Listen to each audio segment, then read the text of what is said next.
The Real Barenziah, Volume 5. As Symmachus had predicted, the theft of the Staff of Chaos had few short-term consequences. The current emperor, Uriel Septim, sent some rather stiff messages expressing shock and displeasure at the staff's disappearance, and urging Symmachus to make every effort to locate its whereabouts and communicate developments to the newly appointed imperial battle mage, Jagar Tharn, in whose hands the matter had been placed. Tharn. Symmachus thundered in disgust and frustration as he paced about the small chamber where Barenziah, now some months pregnant, was sitting serenely embroidering a baby blanket. Jagar Tharn, indeed. I wouldn't give him directions for crossing the street, not if he were a doddering old blindsot. What have you against him, love? I just don't trust that mongrel elf. Part dark elf, part high elf, and part the gods only know what. All the worst qualities of all his combined bloods, I'll warrant. He snorted. No one knows much about him. Claims he was born in southern Valenwood of a wood-elven mother. Seems to have been everywhere since Barenziah, sunk in the contentment and lassitude of pregnancy, had only been humoring Symmachus thus far. But now she suddenly dropped her needlework and looked at him. Something had piqued her interest. Symmachus. Could this Jagar Tharn have been the nightingale, disguised? Symmachus thought this over before replying. Nay, my love, human blood seems to be the one missing component in Tharn's ancestry. To Symmachus, Barenziah knew, that was a flaw. Her husband despised wood elves as lazy thieves and high elves as effete intellectuals. But he admired humans, especially Bretons, for their combination of pragmatism, intelligence, and energy. The Nightingales of Ebonheart, of the Ra'athim clan, House Lalu, the House of Mora in particular, I'll be bound. That house has had human blood in it since her time. Ebonheart was jealous that the staff was laid here when Tiber Septim took the horn of summoning from us. Barenziah sighed a little. The rivalry between Ebonheart and Mournhold reached back almost to the dawn of Morrowind's history. Once the two nations had been one, all the lucrative mines held in fief by the Rothams, whose nobility retained the high kingship of Morrowind. Ebonheart had split into two separate city-states, Ebonheart and Mournhold, when Queen Leon's twin sons, grandsons of the legendary King Moralin, were left as joint heirs. At about the same time, the office of High King was vacated in favor of a temporary war leader to be named by a council in times of provincial emergency. Still, Ebonheart remained jealous of her prerogatives, as the eldest city-state of Morrowind, first among equals, was the phrase its rulers often quoted, and claimed that rightful guardianship of the Staff of Chaos should have been entrusted to its ruling house. Mournhold responded that King Moralin himself had placed the staff in the keeping of the god Ethan, and Mournhold was unarguably the god's birthplace. Why not tell Jagar Tharn of your suspicions, then? Let him recover the thing. As long as it's safe, what does it matter who recovers it, or where it lies? Symmachus stared at her without comprehension. It matters, he said softly after a while, but I suppose not that much. Aye, he added. Certainly not enough for you to concern yourself further with it.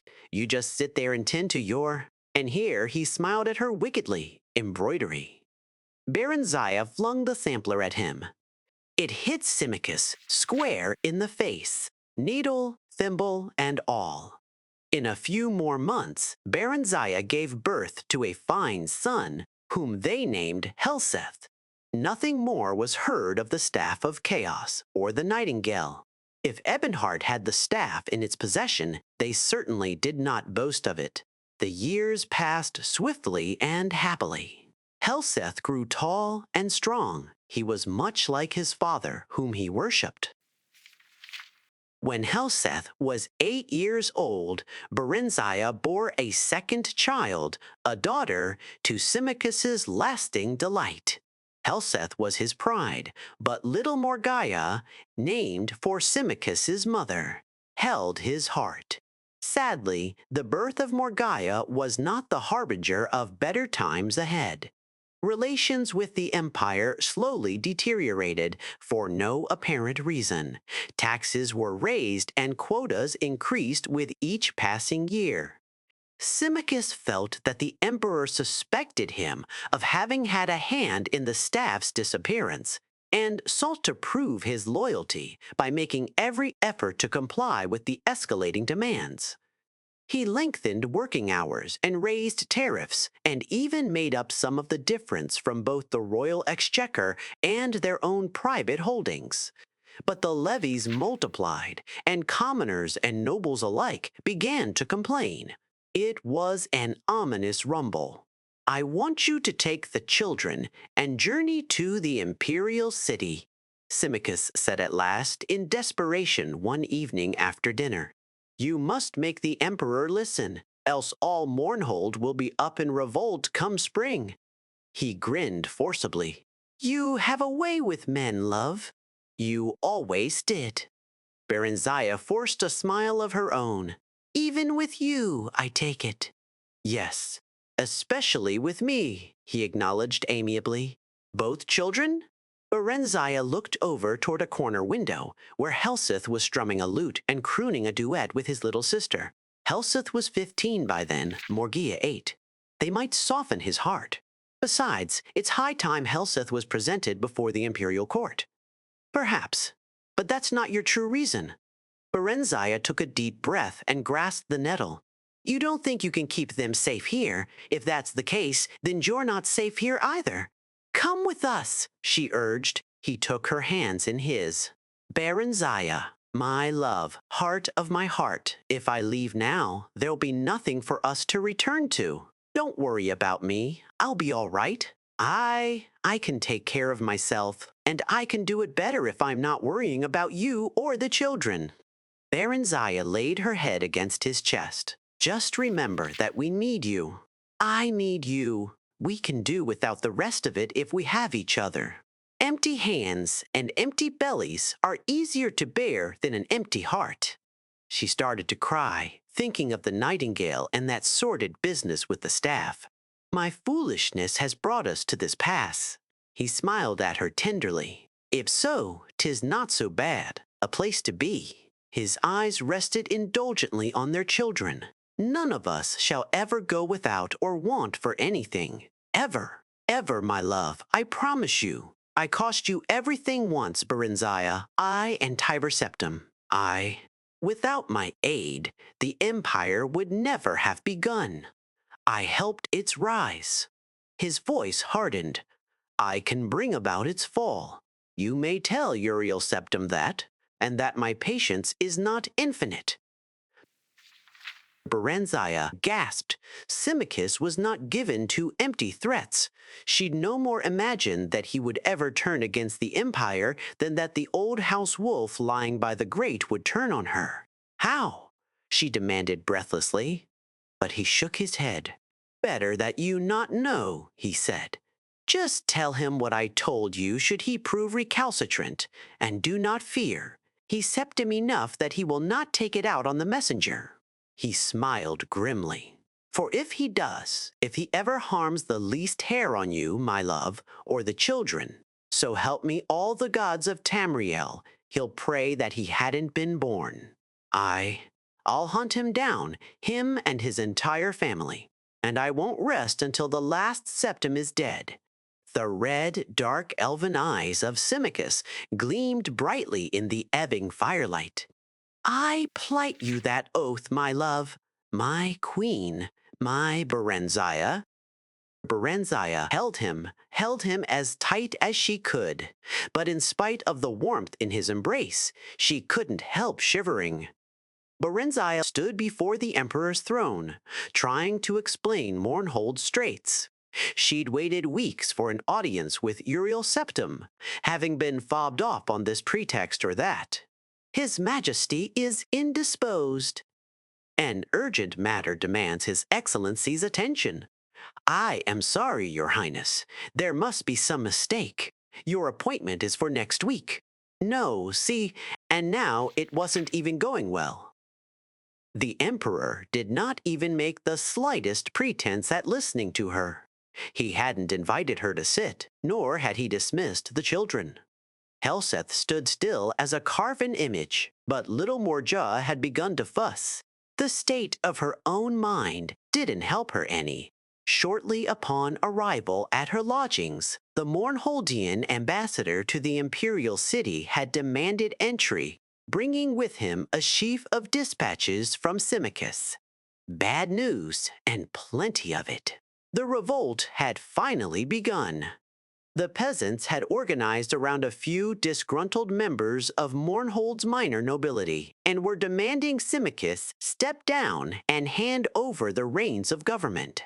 Only the Imperial Guard and a handful of troops whose families had been retainers of Barenziah's house for generations stood between Symmachus and the rabble. Hostilities had already broken out, but apparently Symmachus was safe and still in control. Not for long, he wrote. He entreated Barenziah to try her best with the emperor. But, in any case, she was to stay in the imperial city until he wrote to tell her it was safe to go back home with the children.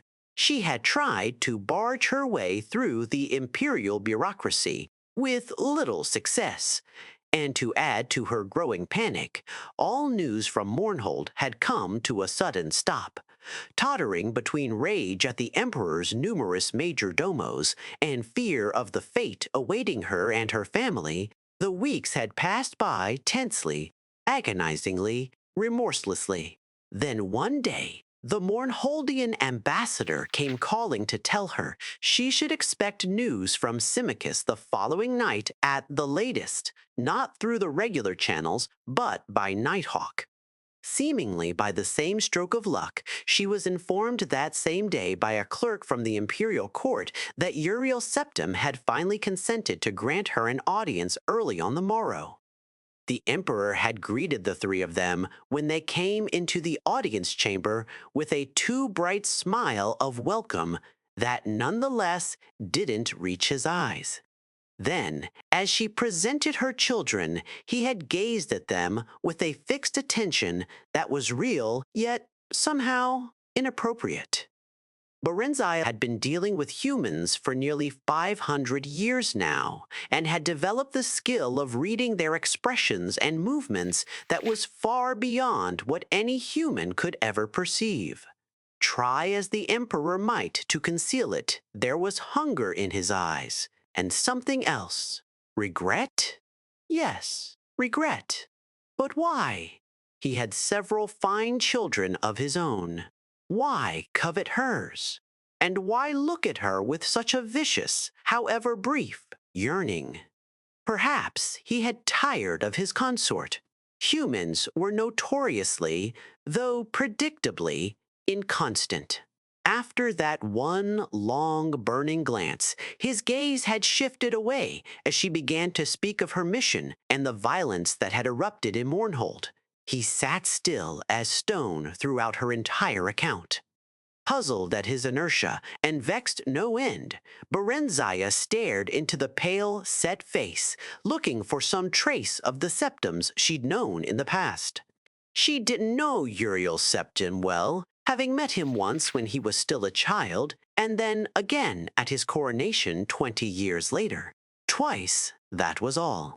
He'd been a stern and dignified presence at the ceremony, even as a young adult, yet not icily remote as this more mature man was. In fact, despite the physical resemblance, he didn't seem to be the same man at all. Not the same. Yet something about him was familiar to her, more familiar than it should be, some trick of posture or gesture. Suddenly, she felt very hot, as if lava had been poured over her. Illusion. She had studied the arts of illusion well since the nightingale had deceived her so badly.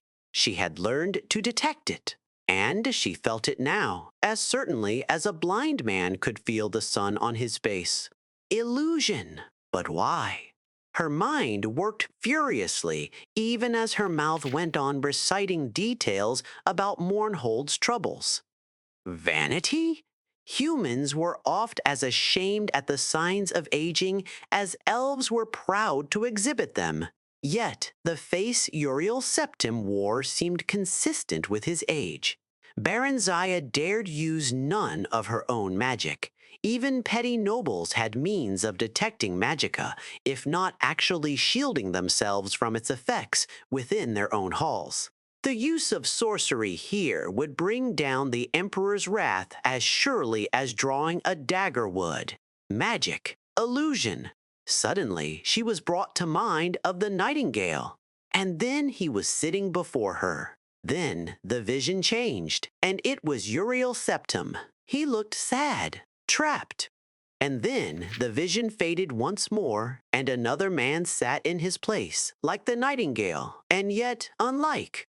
Pale skin, bloodshot eyes, elven ears, and about him a fierce glow of concentrated malice, an aura of eldritch energy, a horrible, destructive shimmer.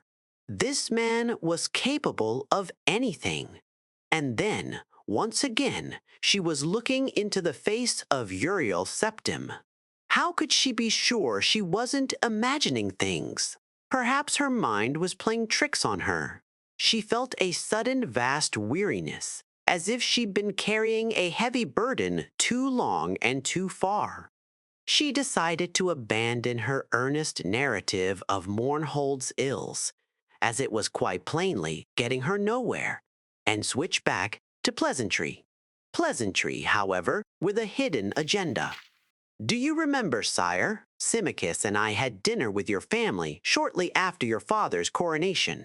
You were no older than Tiny Morgai here. We were greatly honored to be the only guests that evening. Except for your best friend Justin, of course. Ah, yes, the Emperor said, smiling cautiously. Very cautiously. I do believe I recall that. You and Justin were such friends, your Majesty. I was told he died not long after. A great pity. Indeed, I still do not like to speak of him. His eyes turned blank, or blanker, if it had been possible. As for your request, milady, we shall take it under advisement and let you know. Barenziah bowed, as did the children. A nod from the Emperor dismissed them, and they backed away from the imperial presence. She took a deep breath when they emerged from the throne room. Justin had been an imaginary playmate, although young Uriel had insisted a place be set for Justin at every meal. Not only that, Justin, despite the boyish name, had been a girl. Symmachus had kept up the joke long after she had gone the way of imaginary childhood friends, inquiring after Justin's health whenever he and Uriel Septim met, and being responded to in as mock-serious a fashion. The last Barenziah had heard of Justin several years ago. The Emperor had evidently joked elaborately to Symmachus that she had met an adventurous, though incorrigible, Khajiit youth, married him, and settled down in Lilandril to raise fire ferns and mugworts. The man sitting on the Emperor's divan was not Uriel Septim. The nightingale? Could it be? Yes, yes. A chord of recognition rang through her, and Barenziah knew she was right. It was him. It was. The nightingale, masquerading as the Emperor. Symmachus had been wrong. So wrong. What now? She wondered frantically. What had become of Uriel Septim? And more to the point, what did it mean for her and Symmachus and all of Mournhold? Thinking back, Barenziah guessed that their troubles were due to this false emperor, this nightingale-spawned glamour, or whatever he really was. He must have taken Uriel Septim's place shortly before the unreasonable demands on Mournhold had begun. That would explain why relations had deteriorated for so long, as humans reckoned time long after her disapproved liaison with Tiber Septim. The Nightingale knew of Symmachus's famed loyalty to and knowledge of the Septim House and was effecting a preemptive strike. If that were the case, they were all in terrible danger. She and the children were in his power here in the imperial city, and Symmachus was left alone to deal with troubles of the Nightingale's brewing in Mournhold. What must she do? Barenziah impelled the children ahead of her, a hand on each shoulder, trying to stay cool, collected, her ladies in waiting, and personal knights escort trailing behind. Finally, they reached their waiting carriage. Even though their suite of rooms was only a few blocks from the palace, royal dignity forbade travel on foot for even short distances, and for once, Barenziah was glad of it. The carriage seemed a kind of refuge now, false as she knew the feeling must be. A boy dashed up to one of the guards and handed him a scroll, then pointed toward the carriage. The guard brought it to her. The boy waited, eyes wide and shining. The epistle was brief and complimentary, and simply inquired if King Edwire of Wairest, of the province of High Rock, might be granted an audience with the famed Queen Barenziah of Mournhold, as he had heard much of her and would be pleased to make her acquaintance. Barenziah's first impulse was to refuse. She wanted only to leave this city. Certainly she had no inclination toward any dalliance with a dazzled human.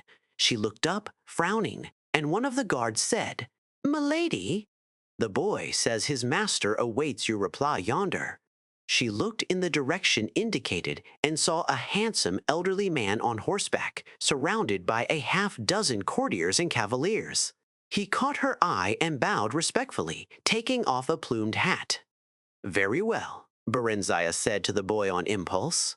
"Tell your master he may call on me tonight after the dinner hour." King Edwire looked polite and grave, and rather worried, but not in the least love-struck. At least, that was something, she thought pensively. Barenziah stood at the tower window, waiting. She could sense the familiar's nearness. But though the night sky was clear as day to her eyes, she could not yet see him. Then suddenly he was there, a swift-moving dot beneath the wispy night clouds. A few more minutes, and the great nighthawk finished its descent, wings folding, talons reaching for her thick leather armband. She carried the bird to its perch, where it waited, panting, as her impatient fingers felt for the message secured in a capsule on one leg. The hawk drank mightily from the water, till when she was done, then ruffled its feathers and preened, secure in her presence. A tiny part of her consciousness shared its satisfaction at a job well done, mission accomplished, and rest earned. Yet beneath it all was unease. Things were not right, even to its humble avian mind. Her fingers shook as she unfolded the thin parchment and pored over the cramped writing. Not Symmachus's bold hand. Barenziah sat slowly, fingers smoothing the document, while she prepared her mind and body to accept disaster calmly, if disaster it would be. Disaster it was. The Imperial Guard had deserted Symmachus and joined the rebels. Symmachus was dead. The remaining loyal troops had suffered a decisive defeat. Symmachus was dead. The rebel leader had been recognized as king of Mournhold by imperial envoys. Symmachus was dead. Barenziah and the children had been declared traitors to the empire, and a price set on their heads. Symmachus was dead. So the audience with the emperor earlier that morning had been nothing but a blind, a ruse, a charade. The emperor must have already known. She was just being strung along, told to stay put, take things easy, milady queen. Enjoy the imperial city and the delights it has to offer. Do make your stay as long as you want. Her stay, her detention, her captivity, and in all probability her impending arrest. She had no delusions about her situation. She knew the emperor and his minions would never let her leave the imperial city ever again, at least not alive. Symmachus was dead, milady. Barenziah jumped, startled by the servant's approach. What is it? The Breton is here, milady. King Edwire, the woman added helpfully, noting Barenziah's incomprehension. She hesitated. Is there news, milady? She said, nodding toward the Nighthawk. Nothing that will not wait, Barenziah said quickly, and her voice seemed to echo in the emptiness that suddenly yawned like a gaping abyss inside her. See to the bird. She stood up, smoothed her gown, and prepared to attend on her royal visitor. She felt numb. Numb as the stone walls around her. Numb as the quiescence of the night air. Numb as a lifeless corpse. Symmachus was dead. King Edwire greeted her gravely and courteously, if a bit fulsomely. He claimed to be a fervent admirer of Symmachus, who figured prominently in his family's legends. Gradually, he turned the conversation to her business with the emperor. He inquired after details and asked if the outcome had been favorable to Mournhold. Finding her non-committal, he suddenly blurted out, "Milady Queen, you must believe me. The man who claims himself the emperor is an impostor. I know it sounds mad, but No, Barenziah said with sudden decisiveness. You are entirely correct, my Lord King. I know. Edwire relaxed into his seat for the first time, eyes suddenly shrewd. You know. You're not just humoring someone you might think a madman. I assure you, my lord, I am not. She took a deep breath. And who do you surmise is dissembling as the emperor? The imperial battle mage, Jagar Tharn. My Lord King, have you, perchance, heard of someone called the Nightingale? Yes, milady. As a matter of fact, I have. My allies and I believe him to be one and the same man as the renegade Tharn. I knew it. Barenziah stood up and tried to mask her upheaval. The Nightingale. Jagar Tharn. Oh, but the man was a demon. Diabolical and insidious. And so very clever. He had contrived their downfall seamlessly, perfectly. Symmachus, my Symmachus! Redwire coughed diffidently. Milady, we need your aid. Barenziah smiled grimly at the irony. I do believe I should be the one saying those words. But go on, please. Of what assistance might I be, my Lord King? Quickly, the monarch outlined a plot. The mage, Rhea Silmain, of late apprenticed to the vile Jagar Tharn, had been killed and declared a traitor by the false emperor. Yet she had retained a bit of her powers, and could still contact a few of those she had known well on the mortal plane. She had chosen a champion who would undertake to find the Staff of Chaos, which had been hidden by the traitorous sorcerer in an unknown site. This champion was to wield the staff's power to destroy Jagar Tharn, who was otherwise invulnerable, and rescue the true emperor being held prisoner in another dimension. However, the champion, while thankfully still alive, now languished in the imperial dungeons. Tharn's attention must be diverted while the chosen one gained freedom with Rhea's spirit's help. Barenziah had the false emperor's ears, and seemingly his eyes. Would she provide the necessary distraction? I suppose I could obtain another audience with him, Barenziah said carefully. But would that be sufficient? I must tell you that my children and I have just recently been declared traitors to the Empire. In Mournhold, perhaps, milady, and Morrowind. Things are different in the Imperial City and the Imperial Province.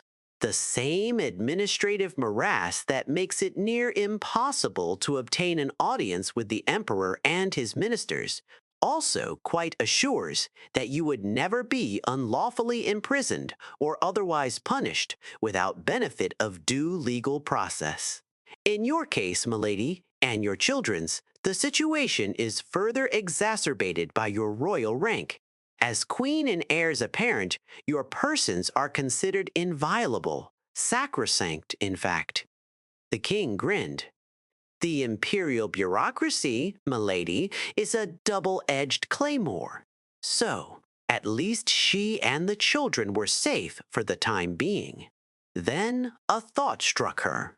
My lord king, what did you mean earlier when you said I had the false emperor's eyes, and seemingly at that? Edwire looked uncomfortable. It was whispered among the servants that Jagar Tharn kept your likeness in a sort of shrine in his chambers. I see. Her thoughts wandered momentarily to that insane romance of hers with the nightingale. She had been madly in love with him. Foolish woman. And the man she had once loved had caused to be killed. The man she truly did love. Loved. He's gone now. He. She still couldn't bring herself to accept the fact that Symmachus was dead. But even if he is, she told herself firmly, my love is alive and remains. He would always be with her, as would the pain. The pain of living the rest of her life without him. The pain of trying to survive each day, each night, without his presence, his comfort, his love. The pain of knowing he would never see his children grow into a fine pair of adults who would never know their father. How brave he was, how strong, how wonderful, how loving, especially little Morgaya. And for that, for all you have done to my family, Nightingale, you must die. Does that surprise you? Eadwire's words broke into her thoughts. What? Does what surprise me? Your likeness in Tharn's room. Oh, her features set imperturbably. Yes and no. Eadwire could see from her expression that she wished to change the subject. He turned once again to their plans. Our chosen one may need a few days to escape, milady. Can you gain him a bit more time? You trust me in this, my lord king. Why? We are desperate, milady. We have no choice. But even if we did, why, yes. Yes, I would trust you. I do trust you. Your husband has been good to my family over the years. The Lord Symmachus is dead. What? Barenziah related the recent events quickly and coolly. Milady, queen, but how dreadful. I'm so sorry. For the first time, Barenziah's glacial poise was shaken. In the face of sympathy, she felt her outward calm start to crumble. She gathered her composure and willed herself to stillness. Under the circumstances, milady, we can hardly ask. Nay, good my lord. Under the circumstances, I must do what I may to avenge myself upon the murderer of my children's father. A single tear escaped the fortress of her eyes. She brushed it away impatiently. In return, I ask only that you protect my orphaned children as you may. Edwire drew himself up. His eyes shone. Willingly do I so pledge, most brave and noble queen. The gods of our beloved land, indeed Tamriel itself, be my witnesses. His words touched her absurdly, yet profoundly. I thank you from my heart and my soul, good my lord King Edwire. You have mine and my children's everlasting grati. She broke down. She did not sleep that night, but sat in a chair beside her bed, hands folded in her lap, thinking deep and long into the waxing and waning of the darkness. She would not tell the children, not yet, not until she must. She had no need to seek another audience with the emperor. A summons arrived at first light. She told the children she expected to be gone a few days, bade them give the servants no trouble, and kissed them goodbye.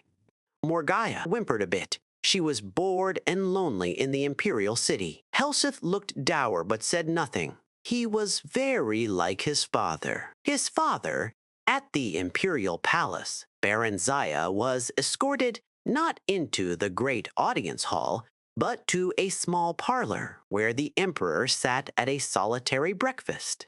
He nodded a greeting and waved his hand toward the window. Magnificent view, isn't it? Barenziah stared out over the towers of the great city. It dawned on her that this was the very chamber where she'd first met Tiber Septim all those years ago. Centuries ago. Tiber Septim, another man she had loved. Who else had she loved? Symmachus, Tiber Septim, and Straw. She remembered the big blonde stable boy with sudden and intense affection. She never realized it till now, but she had loved Straw. Only she had never let him know. She had been so young then. Those had been carefree days, halcyon days, before everything, before all this, before him, not Symmachus. The nightingale. She was shocked in spite of herself. The man could still affect her, even now, even after all that had happened. A strong wave of inchoate emotion swept over her. When she turned back at last, Uriel Septim had vanished, and the nightingale sat in his place. "You knew," he said quietly, scanning her face. "You knew." Instantly. "I wanted to surprise you. You might at least have pretended." Barenziah spread her arms, trying to pacify the maelstrom churning deep inside her. "I'm afraid my skill at pretense is no match for yours, my liege," he sighed. "You're angry." "Just a little, I must admit," she said icily. "I don't know about you, but I find betrayal a trifle offensive. How human of you." She took a deep breath. "What do you want of me? Now you are pretending." He stood up to face her directly. "You know what I want of you. You want to torment me. Go ahead, I'm in your power, but leave my children alone." "No, no, no, I don't want that at all, Barenziah." He came near, speaking low in the old caressing voice that had sent shivers cascading through her body. The same voice that was doing the same thing to her, here and now. Don't you see? This was the only way. His hands closed on her arms. She felt her resolve fading, her disgust at him weakening. "You could have taken me with you." Unbidden tears gathered in her eyes. He shook his head. "I didn't have the power." "Ah, but now, I have it all. Mine to have, mine to share, mine to give to you." He once more waved his hand toward the window and the city beyond. "All Tamriel is mine to lay at your feet, and that is only the beginning. It's too late, too late. You left me to him. He's dead. The peasant's dead. A scant few years. What do they matter? The children can be adopted by me, and we'll have others together, Barenziah. Oh, and what children they'll be. What things we shall pass on to them. Your beauty and my magic. I have powers you haven't even dreamt of, not in your most untamed imaginings." He moved to kiss her. She slipped his grasp and turned away. "I don't believe you." "You do, you know. You're still angry, that's all." He smiled, but it didn't reach his eyes. "Tell me what you want, Barenziah. Barenziah, my beloved. Tell me. It shall be yours." Her whole life flashed in front of her, the past, the present, and the future still to come. Different times, different lives, different Barenziahs. Which one was the real one? Which one was the real Barenziah? For by that choice she would determine the shape of her fate. She made it. She knew who the real Barenziah was and what she wanted. "A walk in the garden, my liege," she said. "A song or two, perhaps." The nightingale laughed. "You want to be courted. And why not? You do it so well. It's been long, besides, since I've had the pleasure." He smiled. "As you wish, milady Queen Barenziah. Your wish is my command." He took her hand and kissed it, now and forever. And so they spent their days in courtship, walking, talking, singing, and laughing together while the empire's business was left to subordinates. "I'd like to see the staff," Barenziah said idly one day. "I only had a glimpse of it, you'll recall." He frowned. "Nothing would give me greater pleasure, heart's delight, but that would be impossible." "You don't trust me," Barenziah pouted, but softened her lips when he leaned over for a kiss. "Nonsense, love. Of course I do, but it isn't here." He chuckled. "In fact, it isn't anywhere." He kissed her again, more passionately this time. "You're talking in riddles again. I want to see it. You couldn't have destroyed it. Ah, you've gained in wisdom since last we met. You inspired my hunger for knowledge somewhat." She stood up. "The Staff of Chaos can't be destroyed, and it can't be removed from Tamriel, not without the direst consequences to the land itself." "Ah, you impress me, my love. All true. It is not destroyed, and it is not removed from Tamriel. And yet, as I said, it isn't anywhere. Can you solve the puzzle?" He pulled her to him, and she leaned into his embrace. "Here's a greater riddle still," he whispered. "How does one make one of two? That I can and will show you." Their bodies merged, limbs tangled together. Later, when they had drawn a bit apart and he lay dozing, she thought sleepily, "One of two, two of one, three of two, two of three, what cannot be destroyed or banished might be split apart, perhaps." She stood up, eyes blazing. She started to smile. The nightingale kept a journal. He scribbled entries onto it every night after quick reports from underlings.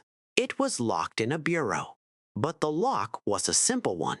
She had, after all, been a member of the Thieves' Guild in a past life, in another life, another Barenziah.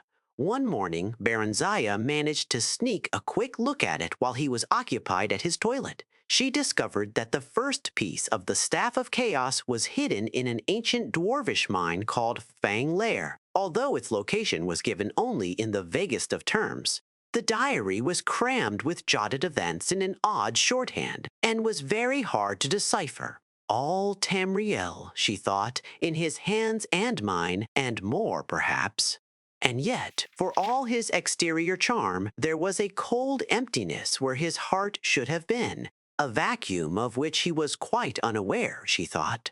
One could glimpse it now and then when his eyes would go blank and hard. And yet, though he had a different concept of it, he yearned for happiness too, and contentment. Peasant dreams, Barenziah thought, and straw flashed before her eyes again, looking lost and sad. And then Theris, with a feline Khajiit smile, Tiber Septim, powerful and lonely, Symmachus, solid, stolid Symmachus who did what ought to be done, quietly and efficiently. The nightingale. The nightingale, a riddle and a certainty, both the darkness and the light. The nightingale, who would rule all, and more, and spread chaos in the name of order. Barenziah got reluctant, leave from him to visit her children, who had yet to be told of their father's death, and of the emperor's offer of protection. She finally did, and it wasn't easy. Morgaya clung to her for what seemed an era, sobbing wretchedly, while Helseth ran off into the garden to be alone, afterward refusing all her attempts to speak to him on the subject of his father, or even to let her hold him to her breast. Eadwire called on her while she was there. She told him what she had discovered so far, explaining that she must remain a while yet, and learn more as she could. The nightingale teased her about her elderly admirer. He was quite aware of Eadwire's suspicion, but he wasn't the least bit perturbed, for no one took the old fool seriously. Barenziah even managed to arrange a reconciliation of sorts between them. Eadwire publicly recanted his misgivings, and his old friend, the emperor, forgave him. He was afterward invited to dine with them at least once a week. The children liked Eadwire, even Helseth, who disapproved of his mother's liaison with the emperor and consequently detested him. He had become surly and temperamental as the days passed, and frequently quarreled with both his mother and her lover. Eadwire was not happy with the affair either, and the Nightingale took great delight at times in openly displaying his affection for Barenziah just to nettle the old man. They could not marry, of course, for Uriel Septim was already married. At least, not yet. The Nightingale had exiled the Empress shortly after taking the Emperor's place, but had not dared harm her. She was given sanctuary by the Temple of the One. It had been given out that she was suffering from ill health, and rumors had been circulated by the Nightingale's agents that she had mental problems. The emperor's children had likewise been dispatched to various prisons all across Tamriel, disguised as schools. "She'll grow worse in time," Nightingale said carelessly, referring to the empress and eyeing Barenziah's swollen breasts and swelling belly with satisfaction. "As for their children, well, life is full of hazards, isn't it? We'll be married. Your child will be my true heir." He did want the child. Barenziah was sure of that. She was far less sure, however, of his feelings for her. They argued continually now, often violently, usually about Helseth, whom he wanted to send away to school in Somerset Isle, the province farthest from the imperial city. Barenziah made no effort to avoid these altercations. The Nightingale, after all, had no interest in a smooth, unruffled life. And besides, he thoroughly enjoyed making up afterward. Occasionally, Barenziah would take the children and retreat to their old apartment, declaring she wanted no more to do with him. But he would always come to fetch her back, and she would always let herself be fetched back. It was ineffable, like the rising and setting of Tamriel's twin moons. She was 6 months pregnant before she finally deciphered the location of the last staff piece. An easy one, since every dark elf knew where the Mount of Dagoth was. When she next quarreled with the Nightingale, she simply left the city with Eadwire and rode hard for High and Werest. The Nightingale was furious, but there was little he could do. His assassins were rather inept, and he dared not leave his seat of power to pursue them in person, nor could he openly declare war on Werest. He had no legitimate claim on her or her unborn child.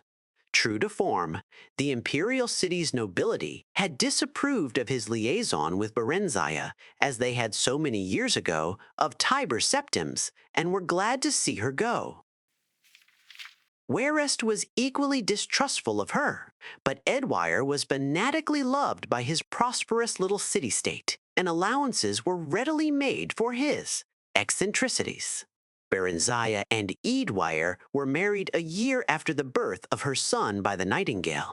In spite of this unfortunate fact, Eadwire doted on her and her children. She, in her turn, did not love him. But she was fond of him, and that was something. It was nice to have someone, and Werest was a very good place. A good place for children to grow up, while they waited and bided their time and prayed for the champion's success in his mission. Barenziah could only hope that he wouldn't take very long. Whoever this unnamed champion was, she was a dark elf, and she had all the time in the world. All the time. But no more love left to give, and no more hatred left to burn. She had nothing left, nothing but pain, and memories, and her children. She only wanted to raise her family and provide them a good life and be left to live out what remained of hers. She had no doubt it was going to be a long life yet. And during it, she wanted peace, and quiet and serenity of her soul as well as of her heart. Peasant dreams. That was what she wanted. That was what the real Barenziah wanted. That was what the real Barenziah was. Peasant dreams. Pleasant dreams.